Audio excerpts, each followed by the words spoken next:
Welcome in to another episode of Morning Edition. Julian Tedor, Ted Fate, and Annie Satowski here. We got a lot that we are going to talk about today.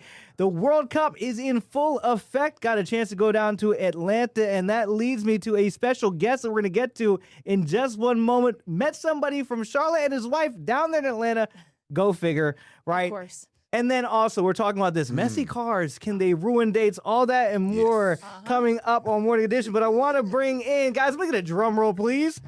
Seyi, another podcaster. He's here live in person. First of all, congratulations, brother, on being able to make it to a World Cup game. You're one of a select few. Also, congratulations on your podcast, QC Unleashed, being named Best in the Nest for Queen City Nerve's Best of Charlotte, Best Local Podcast. So a lot to talk about here, but welcome, brother. How you doing today? I'm good. Thank y'all for having me. I'm excited to be here. But yeah, started off the week in Atlanta at a World Cup game, which is a huge bucket list. That's crazy. Okay. And you said that you got these tickets like last minute. Oh yeah, I had a hotel longer than I had the tickets. Like I had the hotel, and I was waiting, and then I think Friday the ticket went up that I was looking at, and then Saturday was hanging out with some friends, and then literally I was in bed. I'm like 3 o'clock in the morning, rolled over. I'm like, let me check these tickets, and I did.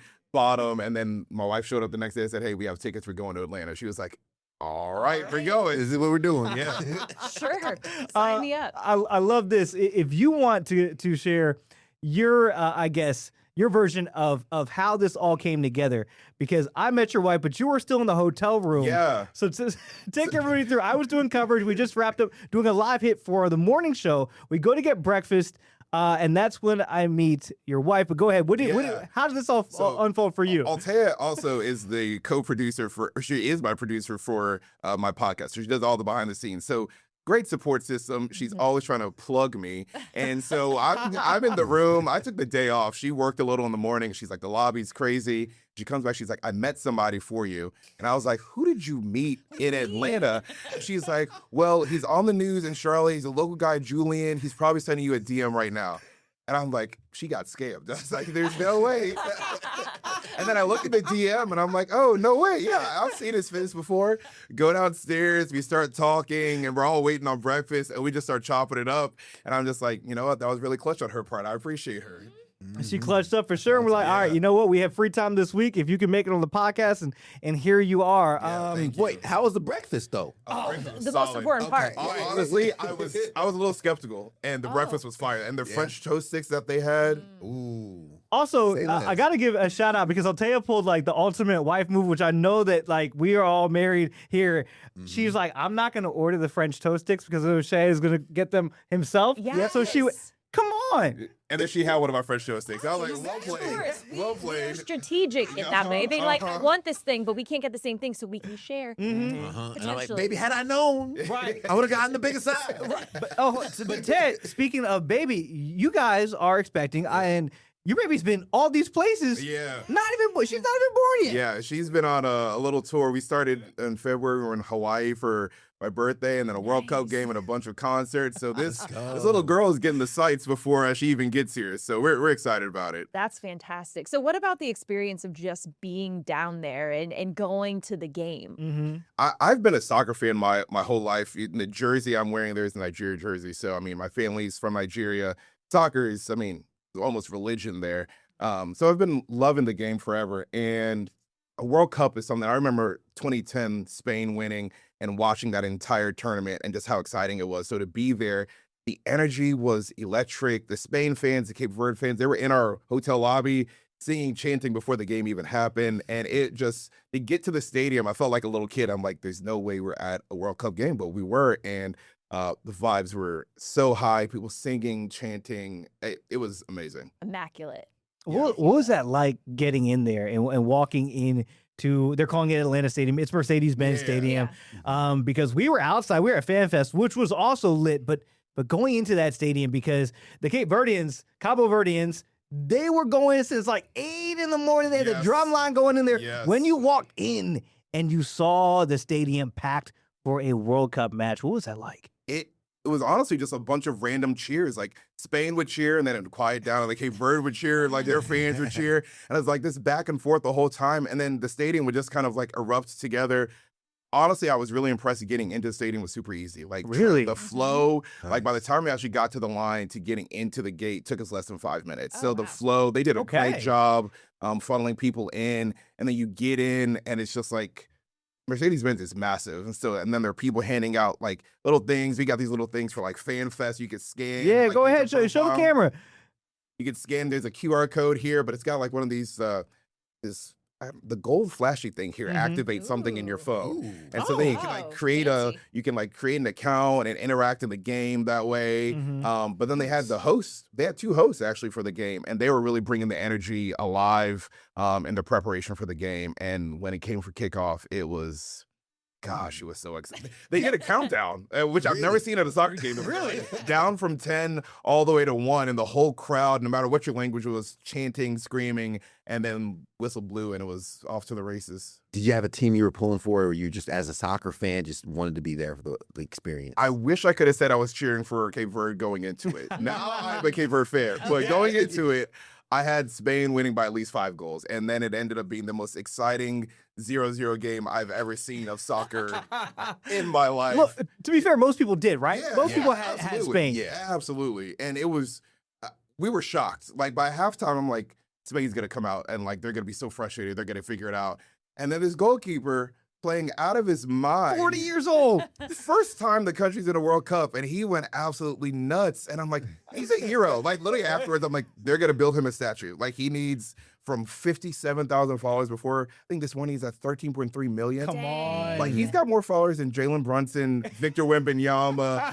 Like these guys are just in the finals. Yeah. I think that's the thing that people forget when we're talking about sporting events, like obviously the NBA, NFL, huge in America, right? But when we're talking about soccer, this is the international stage. So when somebody makes a great play during the World Cup, you're talking about the whole entire world now recognizes it.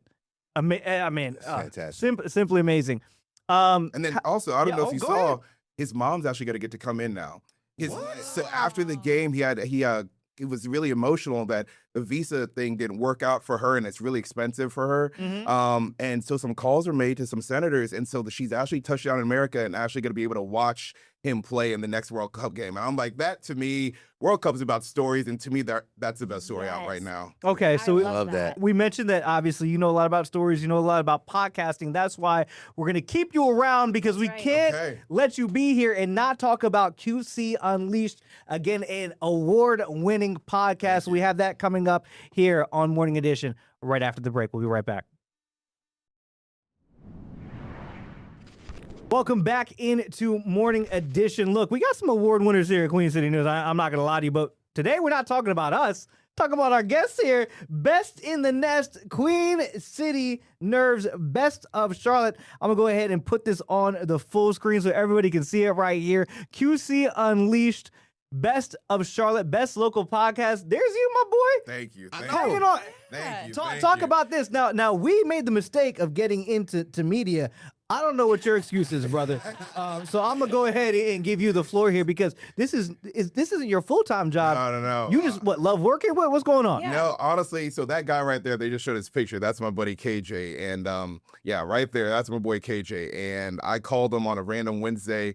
I was like, hey, bro, I got this idea for a podcast. And one thing about me and KJ is like, if we have an idea, we are like doers. And so we had the idea on Wednesday. That Saturday, we met in a coffee shop to build out a whole plan. Wow. And 2 weeks later, we shot the first episode. And so in that 2 weeks, we got a logo, got a sound, our own soundtrack for the podcast.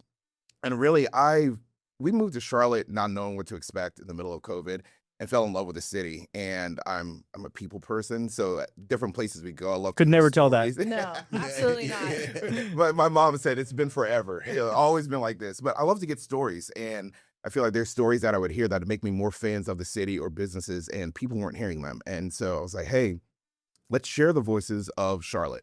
So that's our tagline, and that's what we've been about. We're actually approaching our 50th episode in July, which is crazy. Every 2 weeks, we've got an episode coming out. Everything from restaurants, chefs, yoga studio owners, artists, musicians, all sorts, everything you can think of in the city, we've probably interviewed at this point, and they're all bringing something different. And I think it's been fun to be able to highlight them and showcase what our city is about. There's a lot of questions of what are we good at, what do we have, and I feel like I've gotten to be an amplifier to the things that are already there for these amazing folks. And it's been an incredible experience. And to win Best Local Podcast was nuts. Was really, after our first full year, it is such an honor for people to see us that way, but shows we're having an impact. That's so cool. I know you have 50 episodes and you have a wide range of people that you've talked to, but what was the highlight for you? Is there anyone that's kind of stood out? Putting you on the spot, not Yeah, come on. It's okay. I can't. Favorites is hard, but there are certain ones that Jeff and Jamie from the Tony Dandel Brown Food Group, so Summerland, Liluya Hall. I was really nervous with that one because they've got some of the best restaurants in They're the a big city. deal. Yeah. And so that was a huge one for me. And after that, I'm like, okay, I really don't need to be nervous. But I think the biggest one to me will always be the very first one. Katie Chef at the Coterie. She's a yoga studio owner and instructor, and now dear personal friend. But she took a swing on us. Like, we had no episodes, no guests.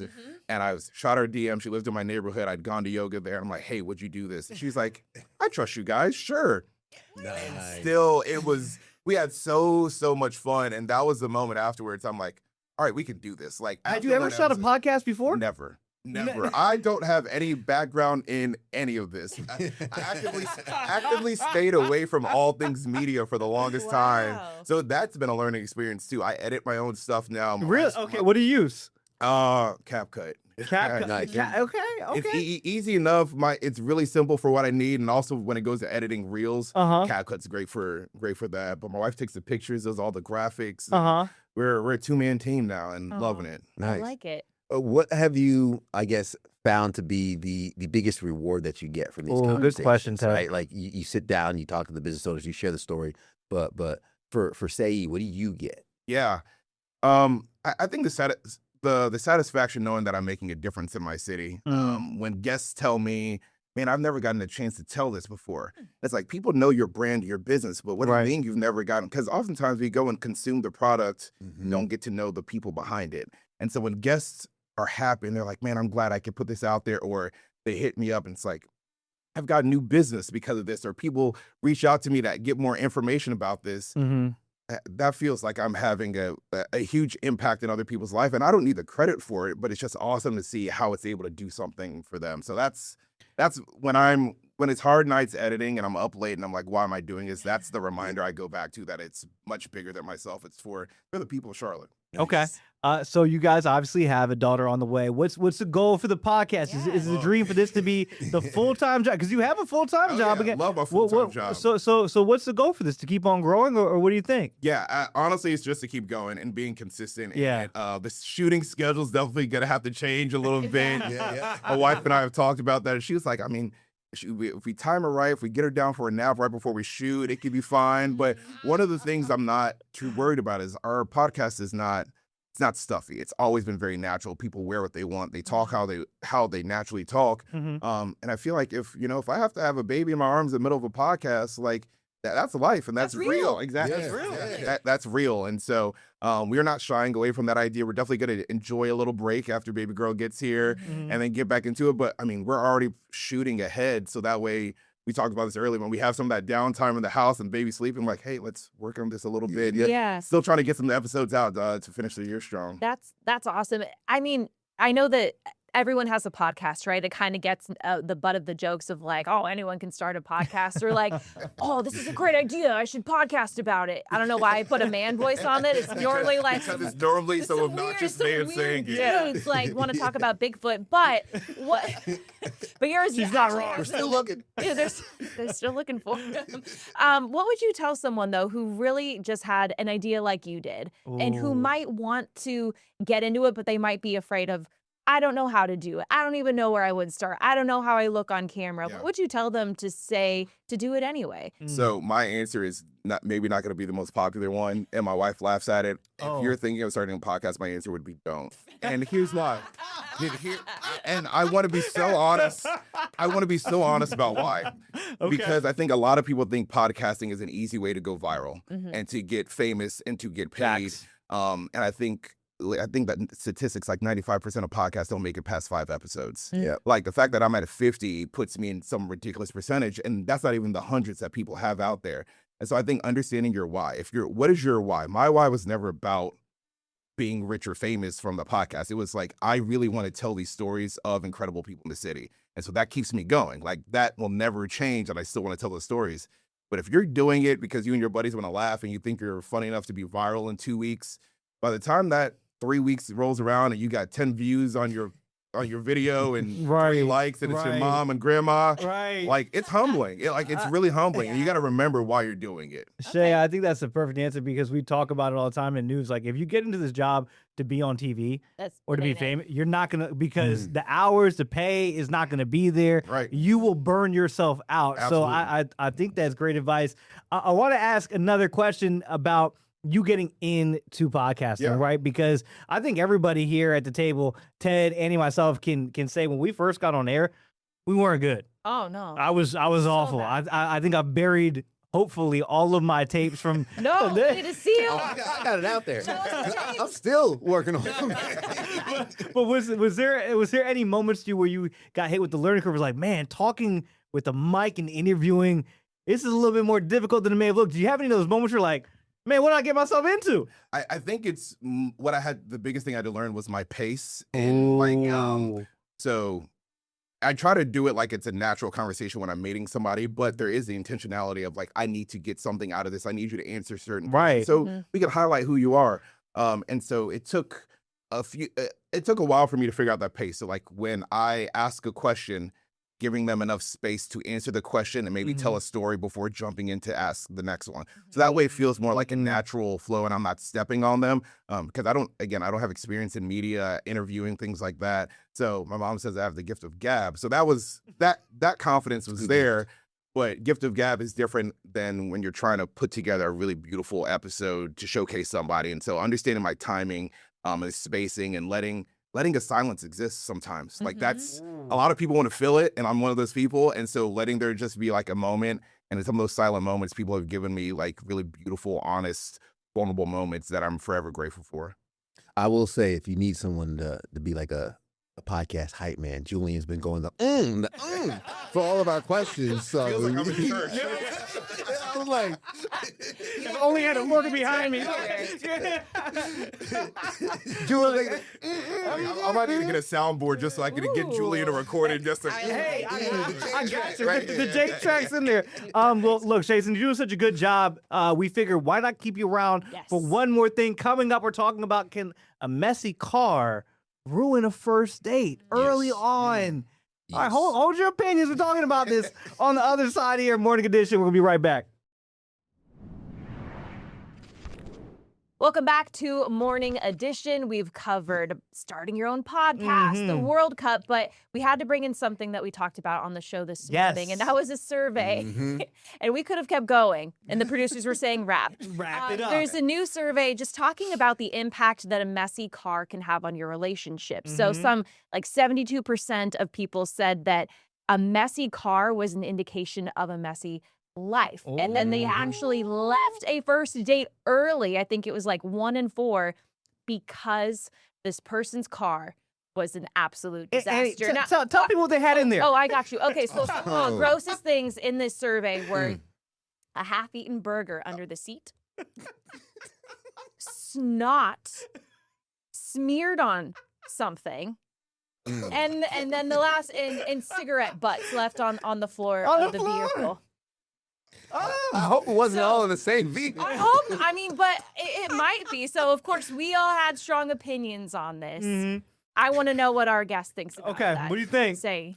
I might break up with my friend if they've got a car like that. There you go. Sense of a girl. Like, you and I are no longer friends because that's insane. Like, Right? And you know what? I do agree. Certain messes, like, people have crazy trunks. Like, some people just throw their life in their trunk and it's different.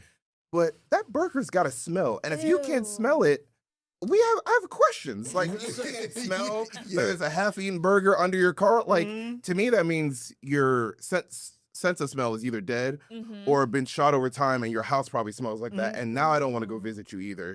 So that's just for a friend. Right. For a girl I'd be interested in, run for the hills. And if it's a dude and you taking out a girl, so we were talking about, it's like, if that's the way you show up for a date. Yes. right? That means you didn't even care enough about your date At all. to at least try to clean, right? Yes. And look, I learned in marriage. There's my definition of clean, and then there's my wife's definition of clean. Yeah. But if you don't even try to get to your definition of clean, on the What's even worse? What if that is your definition of Oh, backs, and then we that just says talk about everything you need to. personal hygiene. Did you Yes. shower? Did you brush your teeth? Did you put on some fresh drawers? You still got on drawers from 3 days ago? Ew. And now you're probably looking for a mom and not a girlfriend because now you need someone to clean up after. You know what I'm saying? So that's We were saying that, and you'll learn when you have your little one come. The back seat of my car, like I love a clean car. Mine is a disaster. No and I'll longer tell- belongs and to so I just apologize to anyone I have in the front seat. I'm just like, I'm sorry. Like, don't look back there. And most of the time, everyone understands. yeah. So that's a little bit of You an have a real excuse. excuse. That's the A little Yeah. bit. Right. But like for real, I need to go get my car detailed. that's- Like I'm not doing. But it's still like the mess itself is usually contained to the Yeah, back like the seat. trunk. Yes. the Yeah, back seat. or like you'll have the stroller in the trunk, maybe some baby stuff back there, and then like the back seat, and, like, Right, the toys on the right. side.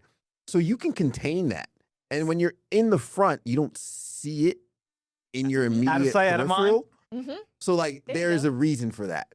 If I'm going on a date, and first of all, if there's a car seat in the back or whatnot, I got questions. Correct. Yeah. And you did, especially if you didn't know.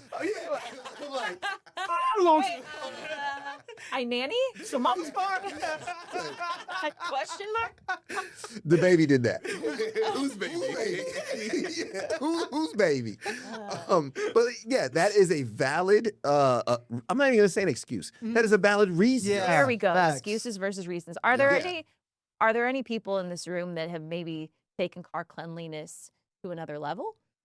No, I'm really regular. Like yeah. there's Yeah. once a month the car wash. I love the little Uh-huh. self vacuum, clean the outside, the self vacuum, pick up the It's- mat. Like that's Have but y'all- it's just the two of us right now, so we can do that. Yeah. Nice, nice. Y'all clearly haven't seen Edward's car. Next topic.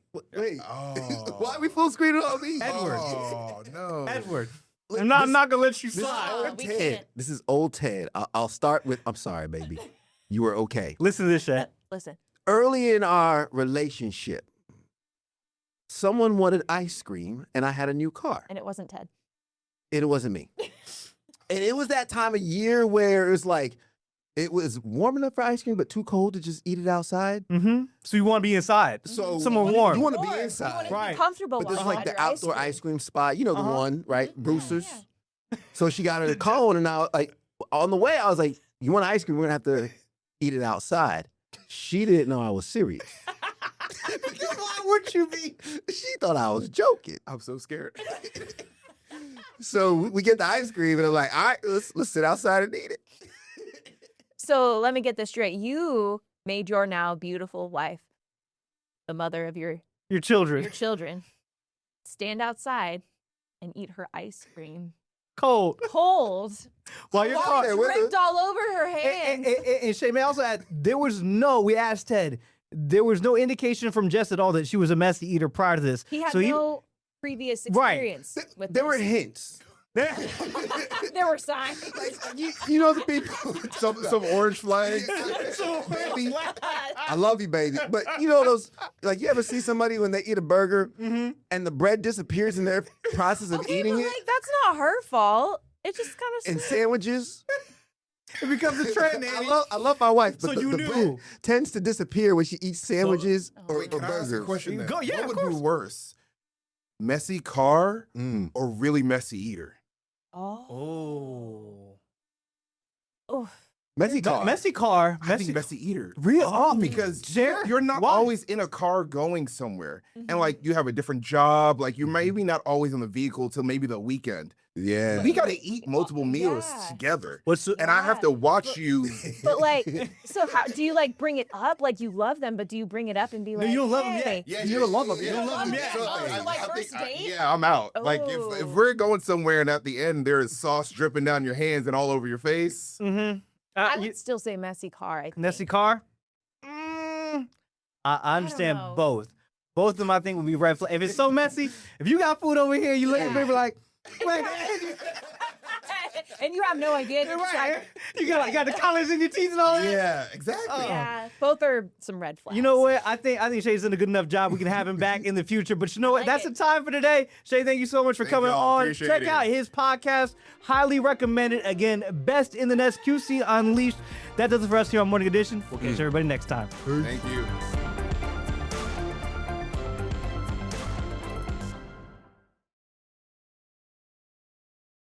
Queen City News Plus. Just search Queen City News on your smart TV's app store.